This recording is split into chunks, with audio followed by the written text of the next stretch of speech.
True freedom is one of the most misunderstood pursuits in human life because most people chase it externally, through money, status, relationships, influence, or control, believing that once circumstances align with their desires, they will finally feel unburdened.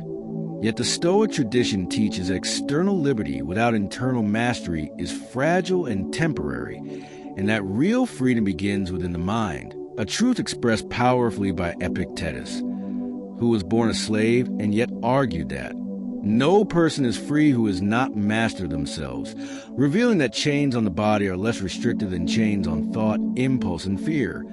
To unlock freedom the Stoic way, you must first understand the dichotomy of control, the foundational principle emphasized by Marcus Aurelius and other Stoics, which separates life into two categories: what is within your control, your judgments, intentions, choices, and responses, and what is not, other people's opinions, outcomes, events, reputation, and the past. And most suffering arises when you attempt to control what lies outside your domain, exhausting your emotional energy and resistance against reality. But when you shift your focus inward and accept that your true power lies in governing your perception and conduct, you reclaim authority over your experience regardless of circumstance. This shift does not make you passive or indifferent. Rather, it makes you strategic, because by conserving energy previously spent on resentment or anxiety, you redirect it toward disciplined action, strengthening your character while remaining composed amid uncertainty. Stoic freedom also requires mastery over desire, since craving binds you to outcomes, creating emotional dependence on variables you cannot guarantee. And when your happiness depends on specific results, promotion, validation, affection, you surrender your peace to forces beyond your control. Yet by moderating desire and practicing contentment with sufficiency, you loosen these invisible chains, allowing yourself to pursue goals with commitment but without desperation. Similarly, aversion can enslave you, as intense fear, discomfort, criticism, or loss can paralyze initiative and distort judgment. And the Stoic trains by voluntarily embracing manageable discomfort, waking early, speaking truth despite awkwardness, maintaining discipline when motivation fades, so that resilience grows and fear loses dominance. The teachings of Seneca illuminate another dimension of freedom, perspective on time, reminding you that life is not necessarily short but often squandered through distraction, resentment, and trivial pursuits. And by recognizing the scarcity of time, you become intentional in its use, investing attention in growth, contribution, and meaningful relationships rather than endless comparison or complaint. Freedom in this sense becomes alignment between values and action, because when you live in accordance with virtue, wisdom and judgment, courage in adversity, justice in treatment of others, and temperance in desire, you experience inner coherence, and coherence eliminates the internal conflict that arises when actions contradict principles. To unlock Stoic freedom, you must also refine your inner dialogue, observing how frequently the mind exaggerates threats, replays insults, or anticipates worst-case scenarios, thereby manufacturing suffering beyond objective reality. And by challenging these interpretations with rational inquiry, asking whether assumptions are factual, whether outcomes are as catastrophic as imagined, whether ego rather than principle is wounded, you dissolve illusions that confine your peace. Gratitude further expands freedom, as it redirects attention from scarcity to abundance, weakening envy and strengthening appreciation, so that you become less reactive to what others possess and more grounded in what you already have. Stoicism does not promise immunity from grief or hardship, but it reframes them as training grounds rather than punishments, teaching that adversity reveals character and offers opportunity to practice virtue. And when you view obstacles as raw material for growth rather than barriers to happiness, you transform challenges into collaborators in your development. This mindset cultivates courage, because fear diminishes when you trust your ability to respond rationally regardless of outcome. And such trust is built through repeated alignment between intention and action, not through avoidance of risk. Freedom also emerges from detachment from reputation, since seeking approval can quietly govern decisions, leading you to compromise authenticity for acceptance. Yet Stoicism encourages prioritizing integrity over applause, understanding that reputation is external and unstable, while character is internal and durable. And when you anchor self-worth in virtue rather than validation, criticism loses much of its power to disturb. Reflection becomes a daily tool in this pursuit. As reviewing actions each evening sharpens awareness of missteps and successes alike, allowing continuous refinement of conduct. And this disciplined self-examination prevents stagnation while reinforcing progress. Acceptance of impermanence deepens freedom further, acknowledging that health, possessions, relationships, and life itself are transient, and by contemplating this reality, you reduce entitlement and heighten appreciation, freeing yourself from the illusion that permanence is owed to you. Stoic freedom also includes emotional regulation, not through suppression but through measured response, allowing feelings to arise without permitting them to dictate behavior, so that anger becomes information rather than command, sadness becomes reflection rather than identity, and joy becomes gratitude rather than attachment. In relationships, this philosophy encourages compassion grounded in reason, recognizing that others act from their own fears and misunderstandings, which reduces personal offense and promotes patience.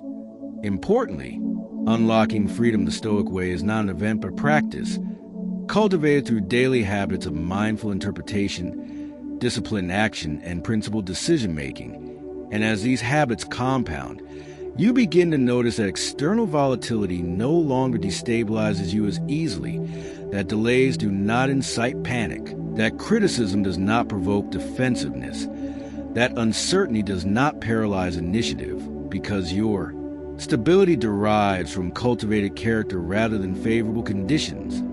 Over time, this inner steadiness fosters a quiet confidence that allows bold pursuit of goals without attachment to guaranteed results, generous engagement with others without fear of rejection, and resilient endurance of setbacks without collapse into despair.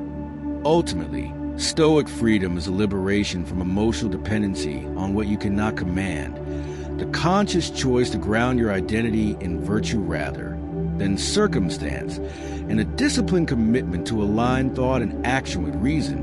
And when you consistently embody these principles, controlling judgment, moderating desire, embracing adversity, valuing time, practicing gratitude, reflecting daily, and prioritizing integrity, you unlock a form of freedom that cannot be granted or evoked by external forces because it resides within your cultivated mind, steady amid chaos, purposeful amid distraction, and courageous amid uncertainty, demonstrating that the Stoic path does not remove life's storms, but equips you to navigate them with unwavering composure and enduring strength. As you continue unlocking freedom the Stoic way, you begin to recognize that the deepest prison is not circumstance but unconscious habit, because most people move through life reacting automatically, triggered by praise, wounded by criticism, driven by comparison, steered by impulse, without ever examining the invisible assumptions directing their choices. And the Stoic path demands that you bring those assumptions into the light of reason, questioning whether they serve your growth or merely protect your ego, a discipline emphasized repeatedly by Marcus Aurelius, who reminded himself daily that the mind takes the shape of what it frequently contemplates, meaning that if you dwell on resentment, you cultivate bitterness. If you dwell on fear, you cultivate timidity. But if you dwell on virtue and purpose, you cultivate strength. And this awareness grants you the power to curate your internal environment deliberately rather than absorbing whatever emotional stimulus the world presents. Freedom expands further when you understand that identity itself can become a cage, especially when you cling rigidly to labels: successful, intelligent, attractive, superior, victimized, because such labels create pressure to defend and maintain them, often leading to anxiety or defensiveness, whereas Stoicism invites you to anchor identity in character traits you can practice daily: honesty, discipline, fairness, courage, qualities that are enacted rather than proclaimed. And by shifting from ego-based identity to virtue-based identity, You eliminate the need for constant external validation. Another layer of liberation arises from reframing conflict, since interpersonal tension often escalates when you interpret disagreement as attack. Yet the Stoics, including Epictetus, advise viewing others as acting according to their current understanding, which may be flawed but not necessarily malicious. And this interpretation reduces hostility while preserving accountability, allowing you to respond with clarity rather than retaliation, thereby maintaining inner peace even when asserting boundaries. Equally transformative is the Stoic relationship with failure, for while society often equates failure with inadequacy, Stoicism defines it as feedback regarding effort or strategy rather than character, encouraging you to extract lessons instead of internalizing shame. And when you internalize this approach, setbacks lose their sting because they become data points in a larger process of refinement. The discipline of voluntary discomfort deepens this resilience, as practicing simplicity, occasionally choosing minimalism, fasting from indulgence, enduring minor inconvenience without complaint, reminds you that comfort is pleasant but not essential, weakening fear of loss and strengthening gratitude for what you possess. In addition, Stoic freedom flourishes through clarity of purpose, because drifting through life without defined values leaves you vulnerable to external influence, whereas articulating guiding principles acts as a compass, helping you navigate complex decisions without being swayed by trends or pressure. This compass is reinforced by daily reflection, a habit championed by Seneca, who reviewed his actions each evening, asking where he fell short and where he upheld his standards, a practice that fosters accountability without self-condemnation and promotes continuous growth. Over time, such reflection cultivates humility, because you acknowledge imperfection while remaining committed to progress, and humility itself is liberating, freeing you from the exhausting pursuit of appearing flawless. Stoicism also reframes ambition, not as a desperate scramble for superiority, but as disciplined pursuit of excellence aligned with virtue, meaning that achievement becomes an expression of character rather than a compensation for insecurity. And when ambition is rooted in integrity rather than ego, success enhances freedom instead of creating new chains of expectation. Acceptance of uncertainty further strengthens liberation, as you recognize that absolute certainty is unattainable, and instead of postponing action until guarantees emerge, you move forward with prepared adaptability, trusting your capacity to respond wisely regardless of outcome.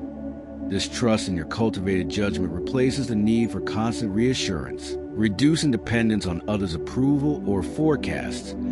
Gratitude continues to anchor freedom, because by consistently acknowledging what is sufficient in your life, you counteract the restless craving that fuels dissatisfaction, discovering contentment not as stagnation, but as appreciation alongside aspiration. Stoic freedom also involves disciplined speech, understanding that words spoken in anger or haste can create chains of consequence. So you learn to pause, evaluate, and speak with intention, preserving relationships and reputation through restraint. Patience becomes another pillar, especially in a culture of immediacy, as you accept that meaningful growth unfolds gradually. And by trusting process rather than demanding instant gratification, you free yourself from chronic frustration. Perhaps most importantly, Stoic freedom emerges from aligning your inner narrative with reality rather than fantasy, relinquishing the demand that life conform perfectly to preference, and instead embracing events as opportunities to exercise virtue, whether they bring praise or criticism, gain or loss, comfort or hardship. When this alignment becomes habitual, external turbulence loses much of its disruptive force, because your equilibrium depends not on the smoothness of circumstances, but on the steadiness of your principles.